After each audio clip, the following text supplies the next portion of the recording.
Guys, finally yan, no, naayos ko na uli.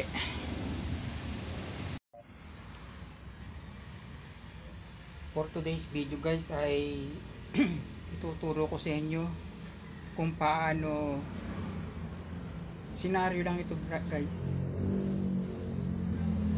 Disclaimer lang po guys, ang lahat ng aking ituturo sa inyo ay base lamang po sa aking kaalaman na i-share ko po sa inyo guys. Hindi po ako nagmamagaling. Nais ko lamang pong i-share ang aking pong konting kaalaman upang malaman nyo rin po ang mga bagay-bagay sa pag-aayos ng ating mga electric fan. Ito guys, electric fan nito ay ipinagawa na sa akin guys ito. Halos pangalawa o pangatlo nata guys ito. Ito guys oh, national. Nagawa ko na guys ito. Ang ginawa ko guys dito, inayos ko yung winding. Kahit kalas-kalas siya nung una. Okay, na-restore ko siya guys. Nilagyan ko ng mga langis. Umikot siya guys, umandar siya. Ngayon, after mga one day guys, bumalik sa akin yung may-ari. Sabi niya, napunggal daw guys ito. So, ginawa ko guys, pinalitan ko ito guys, yan. Inayos ko. So, nung maayos ko guys, okay, umandar na naman siya guys. Balik na naman siya guys. Sa pangatlong balik niya, alam mo guys nang nangyari. Ito, ganyan guys ang nangyari sa kanya. Ang problema sa kanya guys, sumobra sa init guys itong ating motor. Buti na lamang, itong ating motor ay, ang tawag dito ay copper winding guys. All copper winding itong ating motor nito.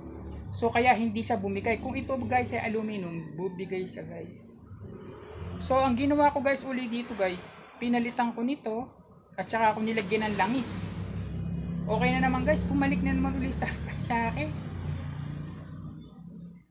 Nung binaklas ko siya guys, ngayon nalaman ko guys na ang problema pala guys talaga nito. Kasi guys itong kunito noon,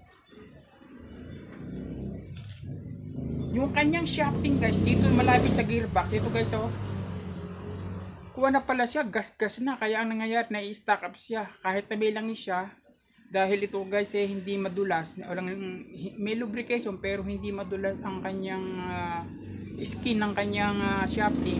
Nag-i-stack up guys, sa magdamag daw, biglang hihinto. Nag-iinit. Kaya pala guys, itong nangyayari sa kanya, yan, bumaluktot siyang ganyan. Ngayon, meron ako isang assembly guys na ganyan, isang assembly na ang sira lang niya guys eh yung ating winding, itong winding nito. Itong isang assembly guys na ganyan na ating motor case, ipinalit ko guys dito.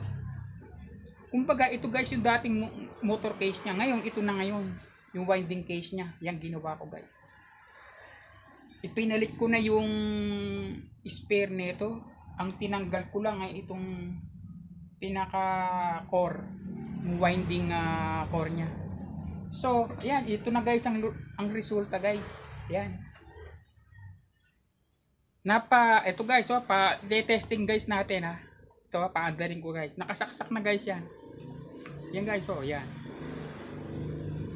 Kaya kung mapapanood dito ng may-ari, makikita niya guys, ayan, okay na guys ito. Palagay ko hindi na ito magluluko guys, kasi napalitan ko na guys ng, ang pinalitan ko guys dito, itong buong motor case nito, tsaka itong shafting.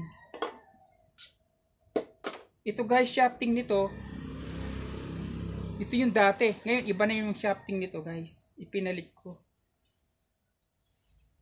Kaya yan guys, okay na yan. Kaya inuulit ko guys, kung nagustuhan nyo yung aking munting video guys, paki-subscribe na guys ang aking munting channel. At para guys sa mga susunod pa mga video ay mabigyan ko kayo guys. Maraming salamat. Thank you for watching.